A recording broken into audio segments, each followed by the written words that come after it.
નમસ્કાર મિત્રો, હું આપનો હાસ્ય કલાકાર, યુટ્યુબર તથા લોક સાહિત્યકાર નરેન્દ્રસિંહ વાઘેલા મારી યુટ્યુબ ચેનલ લોક સાહિત્ય ગુજરાતમાં આપ સૌનું હાર્દિક હાર્દિક સ્વાગત કરું છું. મિત્રો, અહંકારમાં ત્રણ ગયા: ધન, વૈભવ અને વંશ. અને ના સમજ આવે તો જોઈ લો રાવણ, કૌરવ અને કંસ. આટલી જ વાર લાગે. જીવનમાં એ યાદ રાખો કે તમે ક્યાં કોઈને નડ્યા છો અને કર્મો કોઈને છોડતા નથી. સાહેબ, પ્રભુ ભગવાન શ્રી રામચંદ્રને 14 વર્ષનો વનવાસ ભોગવવાનો તો ભોગવવો જ પડ્યો. મિથિલા નરેશની દીકરી સુખમાં ઉછરતી હતી ને, અને છતાંય રાજાનું ઘર ગોત્યું ને, દીકરી માટે સારું ઘર ગોત્યું કે અયોધ્યાનો મહારાજા દશરથના ગીર રામચંદ્રના ગીરે પ્રણાવી. છતાંય એ દીકરીનો વાંક શું હતો?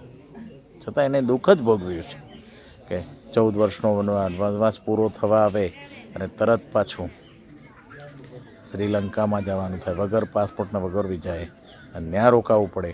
અને પછી અયોધ્યામાં આવ્યા પછી, ગાદી મેળવ્યા પછી તરત જ પાછો એક એવો દસકો બને કે એક ધોબી ઊભો થાય અને પાછા વનમાં 2 દીકરાઓને જન્મ દેવો પડે.